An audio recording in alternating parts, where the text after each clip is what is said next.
कहानी की शुरुआत में हम जैक नाम के एक कैदी को देखते हैं जो पिछले 10 सालों से जेल में है, क्योंकि आज से 10 साल पहले जैक ने एक लड़के को जान से मार दिया था, जिस वजह से जैक को 10 साल की सजा हुई। लेकिन आज जैक की 10 साल की सजा पूरी हो चुकी है और फिर जेल में अपनी सजा काटने के बाद हम जैक को ट्रेन में देखते हैं और वो ट्रेन से अपने गांव की तरफ जा रहा होता है। अब जैक पूरी तरह से बदल चुका है और वो बिल्कुल एक नॉर्मल इंसान की तरह गांव वालों से मिलना चाहता है। साथ ही वो खुद को सुधारने के लिए अपने पास एक डायरी भी रखता है जिसमें उसने लिख रखा है कि वो कभी शराब नहीं पिएगा, न वो कभी फाइट करेगा और न ही कभी रोएगा। अब यहाँ जैक कुछ खाना खाता है और खाना खाने के बाद वो डायरी में खाने का काम काट देता है, यानी कि उसने इस काम को कंप्लीट कर दिया है। अब गांव पहुंचने के बाद वो सबसे पहले अपने स्टेप मॉम के रेस्टोरेंट में जाता है, जहां उसकी सौतेली माँ तो मौजूद नहीं होती, लेकिन उसकी स्टेप सिस्टर रेस्टोरेंट में होती है। दरअसल जैक का इस दुनिया में कोई भी परिवार नहीं है और आज से 10 साल पहले इस होटल की मालकिन ने जैक को अपना बेटा बनाकर अडॉप्ट किया। अब यहाँ जैक की स्टेप सिस्टर को जैक कुछ खास पसंद नहीं आता, इसलिए वो जैक से कहती है कि मॉम अभी यहाँ रेस्टोरेंट में मौजूद नहीं है,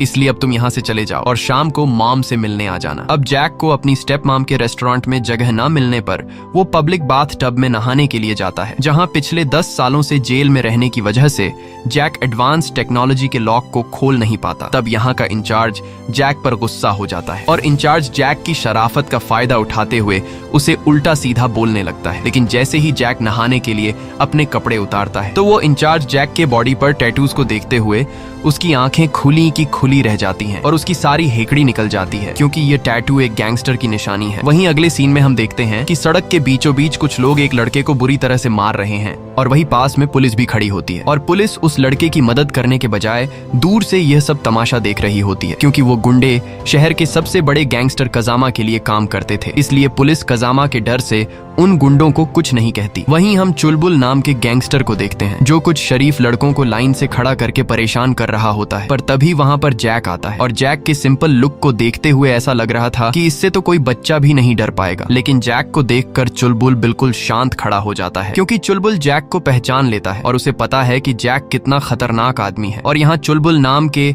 उस गैंगस्टर के जैक को रिस्पेक्ट देते हुए हमें एक बात तो समझ आती है कि जैक अपने समय में कोई हल्का फुल्का गैंगस्टर नहीं था। इसके बाद जैक शहर के एक दूसरे गैंगस्टर के पास जाता है जिसका नाम शिंची है और शिंची जैक का पुराना दोस्त है। यहाँ हमें पता चलता है कि एक टाइम था जब शिंची और चुलबुल दोनों जैक के सामने दुम हिलाते थे। दरअसल ये दोनों जैक के लिए काम करते थे और जैक इन दोनों का बॉस था। लेकिन वक्त इतनी जल्दी बदल गया कि आज शिंची जैक से कहता है कि अगर तुम्हें मदद की जरूरत हो तो मुझे जरूर बताना, मगर जैक अब एक सिंपल जिंदगी जीने के लिए ऐसे लोगों से बिल्कुल भी दूर रहना चाहता है। और यहाँ जैक शिंची को गुड बाय कहकर चला जाता है। लेकिन शिंची जैक के बाहर आने से खुश नहीं था, क्योंकि उसे डर था कि कहीं जैक मुझसे मेरी कुर्सी छीन न ले। इसलिए शिंची जैक पर नजर रखने के लिए अपने कुछ आदमी लगा देता है, क्योंकि शिंची को अभी भी यकीन नहीं हो रहा था कि इस शहर पर राज करने वाला यह आदमी आज इतना कैसे बदल गया है। अब जैसे ही शाम होती है तो जैक अपने स्टेप मॉम के रेस्टोरेंट पर जाता है, जहां उसकी स्टेप सिस्टर जैक को देखकर अपनी माँ को आवाज देती है और जैक की स्टेप मॉम जैक को देखकर बहुत खुश हो जाती है और दौड़ते हुए आकर जैक को गले लगाती है। इसके बाद ये तीनों खाने के टेबल पर बैठते हैं और यहाँ रेस्टोरेंट की मालकिन जैक को अपने हाथों से खाना खिलाती है। अब वैसे तो जैक उसका अपना सगा बेटा नहीं था, लेकिन वो जैक को अपने सगे बेटे से भी ज्यादा प्यार करती है। लेकिन जैक की स्टेप सिस्टर को जैक कुछ खास पसंद नहीं आता, इसलिए खाना खाने के बाद जैक की सिस्टर जैक से कहती है कि भले ही मेरी माँ तुम्हें अपना बेटा मानती हो, लेकिन ये बात याद रखना कि मैं उनकी बायोलॉजिकल बेटी हूँ, इसलिए अगर तुम्हें इस घर में रहना है तो तुम्हें मेरी बात माननी होगी। और फिर वो जैक को अपने रूल समझाने लगती है कि मैं बर्तन साफ करूंगी और तुम झाड़ू लगाओगे, मैं पढ़ाई करूंगी तो तुम पोछा मारोगे। अब यहाँ जैक को उसकी शर्तें पसंद तो नहीं आई, लेकिन फिर वो एक डरपोक लड़के की तरह सिर हिलाकर उसकी बात मान गया। अब जैक जब रात को सोने जाता है तो वो मन ही मन फिर से अपने साथ वादा करता है कि वो कभी शराब नहीं पिएगा, कभी लड़ाई नहीं करेगा और न ही कभी रोएगा। वहीं अगले सीन में हम शहर के बीचों बीच कजामा नाम के पॉलिटिशियन को देखते हैं जो इस शहर का मेयर बन चुका है और यहाँ वो लोगों से वादा करता है कि मैं शहर के हर एक काम को ईमानदारी से करूंगा और लोग भी कजामा पर भरोसा करके उसके लिए नारेबाजी करने लगते हैं। लेकिन पॉलिटिशियन जैसे ही गाड़ी में बैठता है तो वो अपने हाथ को टिश्यू से साफ करने लगता है, क्योंकि ये हाथ उसने लोगों के साथ मिलाया था। और यहाँ हमें पता चलता है कि यह पॉलिटिशियन बहुत ही घटिया इंसान है जो लोगों के बीच खुद को एक ईमानदार आदमी बनकर दिखाता है, लेकिन असल में उसे गरीब लोगों से नफरत है और बस सिर्फ अपने फायदे के लिए लोगों के बीच नाटक करके उनका विश्वास जीत लेता है। और साथ ही हमें यह भी पता चलता है कि यह पॉलिटिशियन मेयर होने के साथ साथ शहर में एक गैंग भी चलाता है और शिंची और चुलबुल इस पॉलिटिशियन के लिए काम करते करते हैं। अगले दिन जैक अपने बॉडी से टैटू रिमूव करने के लिए डॉक्टर के पास जाता है, लेकिन यहाँ डॉक्टर जैक की बॉडी पर इतने बड़े टैटूज को देखते हुए कहता है कि इन सब टैटूज को रिमूव करने के लिए हमें तुम्हारा लेजर ट्रीटमेंट करना पड़ेगा, जिसमें तुम्हारा बहुत पैसा खर्च होगा। इसलिए डॉक्टर जैक को मशवरा देता है कि तुम इन टैटू को अपने बॉडी से न हटाओ तो ही अच्छा है, क्योंकि यह टैटू हटाने के बाद तुम्हारी बॉडी पर निशान बन जाएंगे, जिससे तुम्हारी बॉडी और भी बुरी नजर आएगी। अब यहाँ जैक डॉक्टर की बात को मानते हुए अपनी बॉडी से टैटूज को नहीं हटाता। अगले सीन में हम जैक की मदर को देखते हैं, जो सीधा पॉलिटिशियन के ऑफिस में जाती है। दरअसल पॉलिटिशियन जैक की मॉम का रेस्टोरेंट खरीदने के चक्कर में है और रेस्टोरेंट की जगह पर एक मॉल बनाना चाहता है, और रेस्टोरेंट के आसपास जितनी भी दुकानें हैं उन सभी दुकानों के ओनर्स ने पॉलिटिशियन को अपनी जगह बेच दी है। अब बस सिर्फ जैक की मॉम का रेस्टोरेंट बचा है, लेकिन यहाँ जैक की मॉम पॉलिटिशियन को साफ साफ इनकार कर देती है कि मैं किसी भी कीमत पर अपना रेस्टोरेंट नहीं बेचूंगी। ये सुनकर पॉलिटिशियन गुस्सा हो जाता है और वो जैक की माँ के रेस्टोरेंट को किसी भी तरह से हासिल करना चाहता है, क्योंकि पॉलिटिशियन ने बाकी लोगों से जो जमीन खरीदी है उसके बिल्कुल बीच में जैक की मॉम का रेस्टोरेंट है। इसलिए जब तक पॉलिटिशियन जैक की मॉम का रेस्टोरेंट खरीद नहीं पाता तब तक वो शॉपिंग मॉल नहीं बना सकता। इसलिए पॉलिटिशियन जैक की मॉम को उसकी जमीन का डबल कीमत देने का ऑफर करता है, लेकिन जैक की मॉम इनकार करके वहां से चली जाती है। वहीं रात को जैक छत पर सिगरेट फूंक रहा होता है, तभी उसकी बहन वहां आती है और जैक अपनी बहन को देखते ही सिगरेट छिपा लेता है, लेकिन उसकी बहन को पहले से पता था कि जैक सिगरेट पी रहा है, इसलिए वो जैक से कहती है कि जो काम तुम कर रहे थे उसे जारी रखो। अब यहाँ जैक फिर से सिगरेट पीने लगता है। तब उसकी बहन उससे कहती है कि मुझे सिगरेट की स्मेल पसंद नहीं है। ये सुनकर जैक सिगरेट फेंक देता है और शराब की तरह सिगरेट को भी अपनी डायरी में काट कर हमेशा के लिए छोड़ देता है। अगले दिन जैक एक कार गैराज में काम पर लग जाता है और वो पूरी मेहनत और ईमानदारी के साथ पैसे कमाने का फैसला करता है। और तभी वहाँ पर दो पुलिस भी आ जाते हैं और यहाँ एक पुलिस जैक को कार गैराज में काम करते हुए देखकर हैरान रह जाता है और अपने साथी से कहता है कि मुझे तो यकीन नहीं आ रहा कि जैक इतना ज्यादा बदल गया है। अब यहाँ वो पुलिस वाला अपने साथी को जैक की पुरानी जिंदगी के बारे में बताते हुए कहता है कि यह वही जैक है जिससे कभी शिंची और चुलबुल दोनों डरा करते थे और हर वक्त जैक के पीछे कुत्ते की तरह दुम हिलाकर भागा करते थे और जैक को अपना बॉस मानते थे, क्योंकि जैक बहुत ही खतरनाक फाइटर था। पूरा शहर जैक से डरता था और जैक पूरे शहर में फेमस हो गया था। अब यहाँ वो पुलिस जैक के बारे में और बताते हुए कहता है कि वैसे तो जैक एक बहुत ही अच्छा फाइटर था, लेकिन जब वो शराब पी लेता था तब वो और ज्यादा खूंखार हो जाता और फिर जो कोई भी उसके सामने आता तो जैक उसे बुरी तरह से पीट देता। एक बार जब जैक शराब के नशे में था तब उस पर 6 लोगों ने मिलकर हमला किया और वो 6 लोग पॉलिटिशियन कजामा ने जैक को मारने के लिए भेजे थे, लेकिन जैक अकेले ही एक एक करके उन सभी लोगों को बुरी तरह से पीटने लगा। और इस दौरान जैक के दोनों साथी चुलबुल और शिंची जैक की मदद करने के बजाय साइड पर खड़े होकर यह सब देख रहे थे। और फाइट के दौरान जैक ने एक लड़के को तो इतने बुरे तरीके से मारा कि उसकी जान ही चली गई और फिर उस लड़के की मौत के जुर्म में जैक को 10 साल की सजा हुई। और जैक के जेल जाने के बाद चुलबुल और शिंची जैक के बने बनाए बिजनेस का फायदा उठाकर शहर पर हुकूमत करने लगे, लेकिन इस खेल का मास्टरमाइंड पॉलिटिशियन कजामा था। और फिर पॉलिटिशियन ने चुलबुल और शिंची को उसके गैंग में शामिल होने की ऑफर दी। अब चुलबुल और शिंची जैक की तरह बहादुर नहीं थे कि यह दोनों पॉलिटिशियन से लड़ पाते, इसलिए यह दोनों पॉलिटिशियन के लिए काम करने लगे और तब से यह दोनों पॉलिटिशियन के पालतू बने हुए हैं। वहीं हम जैक की बहन को क्लासरूम में देखते हैं, जहां मैथ के सब्जेक्ट के दौरान जैक की बहन को चक्कर आने लगते हैं, क्योंकि वो मैथ में बहुत ही ज्यादा कमजोर थी। और क्लास की छुट्टी होने के बाद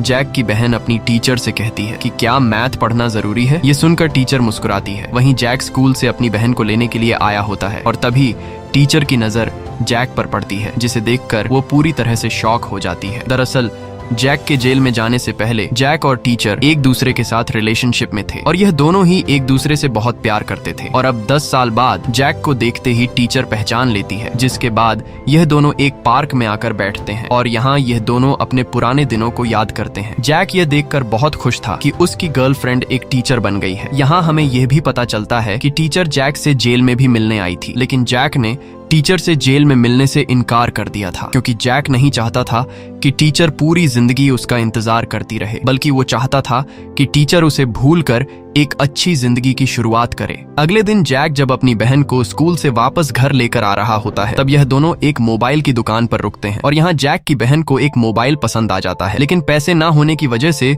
वो मोबाइल को खरीद नहीं सकती थी। तभी वहाँ जैक की बहन का लवर पास में से गुजरते हुए इन दोनों को देख लेता है और इन दोनों को एक साथ देखकर वो काफी गुस्सा हो जाता है। अब जब ये दोनों पास के स्टॉल से कुछ खा रहे होते हैं, तभी लवर भैया आकर जैक को लात मारकर नीचे गिरा देता है। दरअसल ये लड़का जैक की बहन को पसंद करता है, लेकिन जैक की बहन को इस लड़के में कुछ खास इंटरेस्ट नहीं है और यहाँ लवर भैया इसलिए गुस्सा होते हैं क्योंकि पिछले कई दिनों से वो जैक और उसकी बहन को एक साथ देख रहा है। उसे यह नहीं पता कि यह दोनों भाई बहन हैं, बल्कि उसे लग रहा है कि इन दोनों का चक्कर चल रहा है। इसलिए अब यहाँ लवर भैया पहले तो खुद जैक को पीटता है और जब लवर भैया थक जाता है तो वो अपने आदमियों से जैक को पिटवाता है, लेकिन जैक उन्हें कुछ नहीं कहता और चुपचाप मार खाता रहता है क्योंकि उसने न लड़ने की कसम खाई है। और तभी मार खाते दौरान जैक की शर्ट फट जाती है और जैक की बॉडी के सारे टैटूज नजर आने लगते हैं। ये देखकर सभी लोग डर के मारे रुक जाते हैं और लवर भैया के भी गले में सांस अटक जाती है कि साला ये तो गलत आदमी से पंगा ले लिया। अब यहाँ जैक बिना इन लोगों को कुछ कहे चुपचाप अपनी बहन को लेकर घर की तरफ जाने लगता है और घर आकर उसकी बहन जख्मों पर लगाने के लिए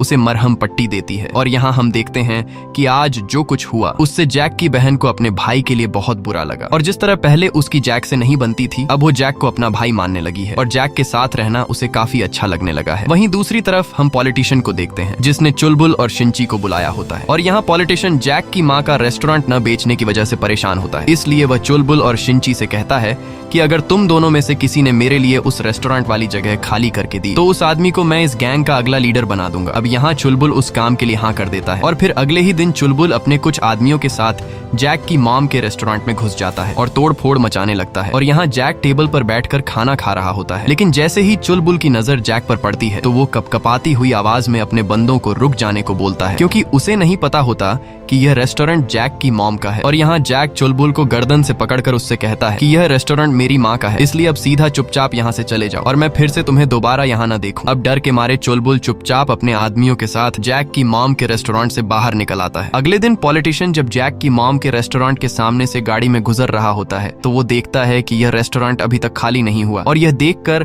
पॉलिटिशियन को बहुत गुस्सा आ जाता है। और तब यहाँ पॉलिटिशियन का ड्राइवर पॉलिटिशियन को बताता है कि जैक जेल से बाहर आ चुका है और यह रेस्टोरेंट जैक की माँ का है। ये सुनकर पॉलिटिशियन घबरा जाता है क्योंकि उसे अभी तक पता नहीं था कि जैक इस वक्त आजाद घूम रहा है। वहीं जैक को कार गैराज में काम करते हुए अपनी पहली सैलरी मिल जाती है और वो अपनी पहली सैलरी से अपनी माँ के लिए जूते खरीदता है और जैक की मॉम उन जूतों को देखकर काफी खुश हो जाती है और पहली बार अपने बेटे का दिया हुआ गिफ्ट देखकर वो इमोशनल हो जाती है। तब यहाँ जैक की सिस्टर जैक से इशारों में कहती है कि अबे पागल, माँ इमोशनल हो गई है, इसलिए जल्दी से माँ को गले लगो। अब यहाँ जैक हिम्मत करके माँ को गले लगता है और माँ भी खुशी से जैक को गले लगा लेती है। लेकिन यहाँ जैक की बहन खुश नहीं थी क्योंकि जैक अपनी बहन के लिए कोई गिफ्ट नहीं लेकर आया था, इसलिए जैक की बहन नाराज होकर छत पर चली जाती है। तब यहाँ जैक पीछे से आता है और हमें पता चलता है कि जैक अपनी बहन के लिए भी गिफ्ट लाया है और वो गिफ्ट कुछ और नहीं बल्कि कुछ दिन पहले जैक की बहन को पसंद आया हुआ मोबाइल होता है। यह देखकर जैक की बहन खुश तो हो जाती है, लेकिन वो इतने महंगे गिफ्ट को लेने से इनकार कर देती है और साथ ही जैक पर रोब जताते हुए कहती है कि तुम गिफ्ट देकर मेरी माँ को तो खरीद सकते हो लेकिन मुझे नहीं। अब जब वह नखरे दिखाने लगी तो जैक कहता है कि ठीक है, अगर तुम यह गिफ्ट नहीं लेना चाहती हो तो मैं इसे अपने पास रख लेता हूँ। यह कहकर जैक नीचे चला जाता है, लेकिन तभी उसकी सिस्टर उसके लिए चाय लेकर आती है और जैक अपनी बहन के चेहरे को देखकर समझ जाता है कि ये लड़की किस चीज के बदले चाय लेकर आई है और फिर जैक उसे वो मोबाइल दे देता है, जिसे पाकर जैक की सिस्टर काफी खुश होती है और अपनी फोटोज लेने लगती है। अगले दिन वो जब जैक की फोटो ले रही होती है तभी उसकी नजर जैक की जेब में पड़ी डायरी पर पड़ती है, जिसे देखते ही वो जैक से छीन लेती है और यहाँ वो डायरी में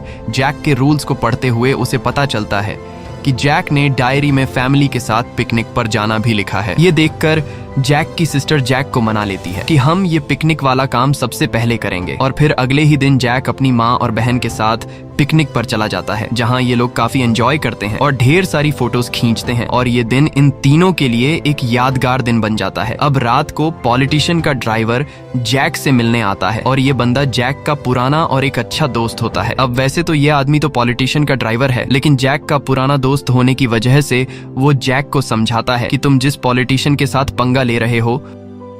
वो बहुत ही ज्यादा खतरनाक आदमी है। वो तुम्हारी माँ का रेस्टोरेंट हासिल करने के लिए तुम्हारी फैमिली को भी नुकसान पहुंचा सकता है, इसलिए तुम काफी संभल कर रहो। वहीं चुलबुल और शिंची साथ बैठे होते हैं और ये दोनों फैसला करते हैं कि हम दोनों मिलकर जैक की माँ का रेस्टोरेंट खाली करवाएंगे, क्योंकि पॉलिटिशियन बहुत ज्यादा गुस्सा है। इसलिए अगर जल्द ही हम दोनों ने वो रेस्टोरेंट खाली नहीं करवाया तो पॉलिटिशियन हमारी जगह किसी दूसरे बंदे से ये काम करवा कर उस दूसरे बंदे को गैंग का लीडर बना देगा। और अगले दिन जब जैक काम पर जाता है तब मौके का फायदा उठाते हुए चुलबुल एक बार फिर से जैक की मॉम के रेस्टोरेंट पर हमला कर देता है और सामान को तोड़कर बाहर फेंकने लगता है। वहीं बाहर नली पुलिस भी खड़ी होती है, लेकिन पॉलिटिशियन के डर से पुलिस कुछ भी नहीं कर पाती। यहाँ चुलबुल जैक की माँ को धमकी देता है कि अगर तुमने ये रेस्टोरेंट खाली नहीं किया तो हम तुम्हें मार देंगे। इसी दौरान जैक की सिस्टर भी वहाँ पहुँच जाती है। अब यहाँ पहले तो वह खुद गुंडों को तोड़फोड़ करने से रोकती है, लेकिन जब गुंडे नहीं रुकते तो वह दौड़ते हुए सीधा जैक के पास कार गैराज में पहुँच जाती है, जहाँ वह जैक को सारी बात बता देती है कि पॉलिटिशियन के लोगों ने फिर से हमारे रेस्टोरेंट पर हमला किया है। ये सुनकर जैक जल्दी से अपनी माँ के रेस्टोरेंट में पहुंचता है, लेकिन उसके पहुंचने से पहले ही वह गुंडे रेस्टोरेंट में तोड़फोड़ करके चले गए होते हैं। अब ये सब देखकर जैक सीधा पॉलिटिशियन के पास जाता है और उससे कहता है कि मैंने फाइट करना छोड़ दिया है, अब मैं एक शरीफ आदमी की तरह जिंदगी गुजार रहा हूँ, इसलिए मुझे दोबारा फाइट करने पर मजबूर न करो और हमें सुकून से रहने दो। ये कहकर जैक वहाँ से चला जाता है। अब यहाँ पॉलिटिशियन को पता चल गया होता है कि जैक 10 साल पहले एक खतरनाक गैंगस्टर हुआ करता था, जिसे मैंने मारने के लिए अपने 6 लोग भेजे थे, लेकिन जैक ने उन 6 लोगों को बुरी तरह से पीटा और एक लड़के को तो जान से मार डाला, जिस वजह से जैक को 10 साल की सजा हुई। और अब यहाँ पॉलिटिशियन समझ जाता है कि जब तक मैं जैक को रास्ते से हटा नहीं देता तब तक मैं रेस्टोरेंट को हासिल नहीं कर सकता। इसलिए पॉलिटिशियन अपने कुछ गुंडों को कॉल करके जैक को फिर से जेल में डालने का प्लान बनाता है, और अगर एक बार जैक जेल में चला गया तो उसका काम आसान हो जाएगा। और अगले दिन जब जैक कार गैराज में काम कर रहा होता है तभी उसके पास पॉलिटिशियन के भेजे हुए गुंडे गाड़ी में आ जाते हैं और यहाँ वो गुंडे जैक से कहते हैं कि हमें अपनी गाड़ी में एक जहाज की तरह विंग्स लगवाने हैं। ये सुनकर जैक मुस्कुराता है। दरअसल ये गुंडे प्लान के मुताबिक जैक से लड़कर उसे झगड़ा करने के जुर्म में जेल में डालना चाहते थे, जिसके लिए उन्होंने पहले से पुलिस की गाड़ी कुछ दूरी पर खड़ी कर रखी थी। और यहाँ ये लोग जैक पर हमला कर देते हैं और उसे बुरी तरह से पीटने लगते हैं। और यहाँ गुंडे जैक को बार बार उकसाने लगते हैं ताकि वो इन पर हाथ उठाए और फिर पुलिस आकर जैक को मारपीट के इल्जाम में जेल ले जाए। लेकिन जैक उन लोगों पर पलटवार नहीं करता और चुपचाप मार खाता है। वहीं पुलिस की गाड़ी के पास खड़े 2 गुंडे पुलिस से कहते हैं कि जाओ और जैक को पकड़कर जेल में डाल दो। लेकिन यहाँ पुलिस भी गुंडे से कहती है कि हम सिर्फ पीटने के लिए जैक को जेल में नहीं डाल सकते, अगर जैक तुम में से किसी पर हाथ उठाए तब जाकर हम जैक को पकड़ लेंगे। और इस तरह से जैक को जेल में डालने की इनकी प्लानिंग फ्लॉप हो जाती है। अब रात को जैक जब अपनी माँ के साथ रेस्टोरेंट में होता है तभी वो लड़का जो जैक की बहन को पसंद करता था वो रेस्टोरेंट के अंदर आता है और वो लवर भैया जान गया था कि जैक कौन है, इसलिए वो जैक की माँ को बुरा भला कहते हुए बताता है कि आखिर तुम कैसी औरत हो, जिस लड़के ने तुम्हारे बेटे को मार दिया आज तुमने उसे अपना बेटा बना लिया, पता नहीं आखिर तुमने अपने बेटे के हत्यारे को कैसे अपना बेटा मान लिया है। ये सुनकर जैक उस लड़के को गले से पकड़ लेता है, लेकिन अब देर हो चुकी थी क्योंकि यह बात जैक की स्टेप सिस्टर ने सुन ली थी। दरअसल 10 साल पहले जैक ने जिस लड़के को मारा था वो लड़का इस रेस्टोरेंट की मालकिन का बेटा था और उस लड़के को मारने के जुर्म में जैक को 10 साल की सजा हुई थी। अब रात को जैक की सिस्टर अपनी माँ से पूछती है कि आखिर तुमने मेरे भाई के कातिल को अपना बेटा क्यों बनाया, जिस पर उसकी माँ बताती है कि इसमें सारी गलती जैक की नहीं थी, क्योंकि तुम्हारा भाई पॉलिटिशियन के कहने पर जैक को मारने के लिए गया था, लेकिन जैक से लड़ते दौरान तुम्हारे भाई की मौत हुई। और तुम्हारे भाई को मारने के बाद जैक बहुत ज्यादा उदास था क्योंकि वो तुम्हारे भाई को जान से मारना नहीं चाहता था, बल्कि जैक ने तो खुद के बचाव के लिए तुम्हारे भाई पर वार किया। और फिर जब मैं जैक से मिलने जेल गई तो वहाँ जैक मेरे सामने इतना रोया कि उसके रोने की आवाज कई महीनों तक मेरे कानों में गूंजती रही, क्योंकि जैक को अपने किए पर पछतावा था। और जैक ने जेल में रो रो कर मुझसे माफी मांगी कि मैं तुम्हारे बेटे को मारना नहीं चाहता था, लेकिन ये सब मेरे से अनजाने में हुआ। और फिर मैंने जैक को माफ कर दिया क्योंकि वहाँ मैंने देखा कि जैक मेरे बेटे की तरह ना समझ है और उसने जो कुछ किया वो एक एक्सीडेंट था। और फिर मैंने जैक को अडॉप्ट करके अपना बेटा बना लिया क्योंकि मुझे लगा कि अगर वो मेरे साथ रहेगा तो मुझे उसके रूप में अपना बेटा मिल जाएगा। वहीं रात को जैक छत पर उदास खड़ा होता है क्योंकि उसकी सच्चाई सामने आने के बाद उसे नींद नहीं आ रही होती है। तब यहाँ उसकी सिस्टर उसके पास आती है और जैक अपनी स्टेप सिस्टर से माफी मांगते हुए कहता है कि मैं तुम लोगों को छोड़कर यहाँ से दूर चला जाऊंगा क्योंकि मैं तुम्हारे भाई का कातिल हूँ, इसलिए तुम अपनी माँ का ख्याल रखना। ये सुनकर जैक की सिस्टर जैक पर गुस्सा करती है और जैक से कहती है कि मेरी माँ तुमसे खुद के बेटे से ज्यादा प्यार करती है और तुम हमें छोड़कर जा रहे हो, अगर तुम चले गए तो हम बिल्कुल अकेले रह जाएंगे। और मेरी माँ जो पहले ही अपने बेटे के जाने का दर्द झेल चुकी है और तुम्हारे जाने के बाद वह पूरी तरह से टूट जाएगी। इसके बाद वो बताती है कि जब मैं छोटी थी तब मेरा भाई मेरी माँ को पैसों के लिए बहुत मारता था और जिस दिन तुमने मेरे भाई को मारा उस दिन मैं बहुत ज्यादा खुश थी क्योंकि मैं समझ गई थी कि अब मेरी माँ को मारने वाला कोई भी नहीं है। और यहाँ हमें पता चलता है कि इस लड़की का सगा भाई बहुत ही खराब इंसान था। वह पैसों के लिए अपनी माँ को मारता था और वो क्राइम और नशे की दुनिया में पूरी तरह से डूब गया था। और यहाँ जैक की स्टेप सिस्टर जैक से कहती है कि उस दिन तुमने खुद को बचाने के लिए मेरे भाई को मारा। अगर तुम मेरे भाई को नहीं मारते तो वो तुम्हें मार देता, इसलिए इसमें तुम्हारी कोई गलती नहीं। अब अपनी बहन की इतनी प्यारी बातें सुनकर जैक घर को छोड़ने का फैसला कैंसिल कर देता है। वहीं अगले दिन जैक की माम कुछ सबूत लेकर पॉलिटिशियन के पास जाती है और उससे कहती है कि मुझे पता है कि तुमने ही 10 साल पहले मेरे अपने सगे बेटे को जैक को मारने के लिए भेजा था, लेकिन उसमें मेरा बेटा मारा गया। दरअसल 10 साल पहले पॉलिटिशियन ने जैक और रेस्टोरेंट की मालकिन के सगे बेटे को आमने सामने लाने का प्लान बनाया था, क्योंकि पॉलिटिशियन जैक की कुर्सी को छीनना चाहता था और पॉलिटिशियन को पता था कि अगर इन दोनों लड़कों में से कोई एक भी मारा जाए तो इसमें मेरा फायदा है, क्योंकि अगर फाइट में रेस्टोरेंट की मालकिन का सगा बेटा मारा जाता तो पुलिस जैक को पकड़कर मर्डर के केस में जेल में डाल देती, और अगर जैक मारा जाता तो पॉलिटिशियन का रास्ता वैसे ही साफ हो जाता। इसीलिए दोनों ही हालात में फायदा पॉलिटिशियन को मिलने वाला था। अब यहाँ रेस्टोरेंट की मालकिन पॉलिटिशियन को अपने मरे हुए सगे बेटे की डायरी दिखाते हुए कहती है कि इस डायरी में तुम्हारे सारे काले धंधे के सबूत हैं जो तुम मेरे सगे बेटे से करवाते थे, इसलिए अगर तुम मेरी फैमिली से दूर नहीं रहोगे तो मैं ये सारे सबूत पुलिस को दे दूंगी और फिर तुम्हारा पॉलिटिकल करियर बर्बाद होकर तुम जेल चले जाओगे। साथ ही वो पॉलिटिशियन से कहती है कि जैक ने मेरी वजह से फाइट ना करने की कसम खाई है और अगर मैंने उसे कसम तोड़ने के लिए कहा तो वो तुम्हारे साथ साथ तुम्हारी पूरी गैंग को खत्म कर देगा, इसलिए तुम्हारी भलाई इसमें है कि हमें परेशान मत करो। ये कहकर जैक की मॉम चली जाती है। अब यहाँ पॉलिटिशियन जैक की मॉम की धमकी से काफी गुस्सा हो जाता है और वो समझ जाता है कि यह लोग इतनी आसानी से मानने वाले नहीं है। इसलिए अगले दिन जब जैक की सिस्टर स्कूल से वापस घर आ रही होती है तभी लवर भैया, जो अब पॉलिटिशियन के गैंग में शामिल हो चुका है, वो एक ईंट से जैक की बहन का सिर फोड़ देता है, जिससे जैक की बहन बेहोश होकर नीचे गिर जाती है। इसके बाद जैक की बहन को हॉस्पिटल में एडमिट कर दिया जाता है, जहां उसकी हालत काफी ज्यादा खराब होती है। अब यहाँ रेस्टोरेंट की मालकिन समझ जाती है कि पॉलिटिशियन किसी भी हाल में ये रेस्टोरेंट हमसे छीनना चाहता है और अगर हमने रेस्टोरेंट को बेचने से इनकार किया तो पॉलिटिशियन हमें और भी नुकसान पहुंचा सकता है। इसलिए अब रेस्टोरेंट की मालकिन और जैक पॉलिटिशियन पर रेस्टोरेंट बेचने का फैसला कर लेते हैं, जिसके बाद जैक सीधा पॉलिटिशियन के पास जाता है और उससे कहता है कि हम रेस्टोरेंट को बेचने के लिए तैयार हैं। लेकिन पॉलिटिशियन बहुत ही घटिया इंसान था, वो अब फ्री में इनसे रेस्टोरेंट हासिल करना चाहता था। इसलिए पॉलिटिशियन यहाँ तो जैक से कह देता है कि ठीक है, अब से मैं तुम्हारी फैमिली को परेशान नहीं करूंगा। लेकिन जब जैक अपनी बहन को हॉस्पिटल में देखने के लिए जाता है तब मौके का फायदा उठाते हुए पॉलिटिशियन के लोग जैक की माँ के रेस्टोरेंट में पहुंच जाते हैं, जहाँ जैक की माँ इस रेस्टोरेंट को छोड़ने के लिए अपना सामान पैक कर रही होती है। तभी पीछे से शिंची आकर जैक की माँ के मुंह पर हाथ रख देता है और उसका गला दबाकर बड़ी बेरहमी से जैक की माँ को मार डालता है। अब जैक की माँ को मारने के बाद ये लोग रेस्टोरेंट के कागजों पर जैक की माँ का अंगूठा लगवा लेते हैं और फिर ये लोग जैक की माँ को छत से लटका देते हैं ताकि लोगों को लगे कि जैक की माँ ने खुद ही अपनी जान ले ली है। अब जैक जब अपने घर आता है तो वो अपनी माँ को लटका हुआ देखकर उसके पैरों तले जमीन घिसक जाती है और वो अपनी माँ की डेड बॉडी पर जोर जोर से रोने लगता है। अब माँ के मर जाने के बाद जैक पूरी तरह से टूट जाता है और यहाँ जैक अपनी माँ के जूतों को देखकर बहुत ज्यादा इमोशनल हो जाता है, क्योंकि जैक की माँ ने कहा था कि इन नए जूतों को मैं किसी खास दिन पर पहनूंगी, पर वो खास दिन कभी नहीं आया। अब यहाँ जैक को लग रहा था कि मेरी माँ ने खुद ही अपनी जान ली है, लेकिन तभी जैक अपनी माँ के जूतों के पास शिंची के कान की बाली देख लेता है, जिसे देखकर जैक समझ जाता है कि मेरी माँ को पॉलिटिशियन के कहने पर शिंची ने मारा है। और अब जैक गुस्से से पागल हो जाता है, क्योंकि जिस औरत ने उसे क्राइम की दुनिया से रोककर एक अच्छा इंसान बनाया, वो औरत उन जालिमों के हाथों बेरहमी से मारी गई। और अब माँ के जाने के बाद जैक अपने सभी रूल्स तोड़ देता है और वो सबसे पहले ढेर सारी शराब पीता है, जिसके बाद वो सीधा पॉलिटिशियन के अड्डे पर पहुंचता है, जहां सभी लोग मिलकर पार्टी कर रहे होते हैं। लेकिन जैक को देखते ही सभी लोग एकदम रुक जाते हैं और यहाँ जैक कहता है कि मैं पिछले 10 सालों से खुद को बुरे कामों से रोक रहा हूँ। मैंने कसम खाई थी कि चाहे मेरे साथ कोई कितना ही बुरा क्यों ना करे, मैं उस पर हाथ नहीं उठाऊंगा, और ये कसम मैंने अपनी माँ की वजह से खाई थी, लेकिन तुम लोगों ने मेरी माँ को मारकर मुझे कसम तोड़ने पर मजबूर कर दिया। तब यहाँ शिंची कहता है कि तुम्हारी माँ की मौत के बारे में सुनकर काफी दुख हुआ। ये सुनकर जैक शिंची की कान की बाली उसकी तरफ फेंक कर कहता है कि मैं ध्यान रखूंगा कि तुम्हारा दुख कम ना हो जाए। इसके बाद जैक पॉलिटिशियन के ड्राइवर ली को कहता है कि अगर तुम मरना नहीं चाहते तो तुम बाहर जा सकते हो। ये सुनकर ली जल्दी से बाहर जाने लगता है और बाहर जाते हुए ली जैक से उसकी जान बख्शने के लिए थैंक यू कहता है। जैक ली को बाहर इसलिए जाने देता है क्योंकि ली ने कई बार जैक की मदद की थी। और ली के बाहर जाने के बाद जैक सामने खड़े सभी लोगों से कहता है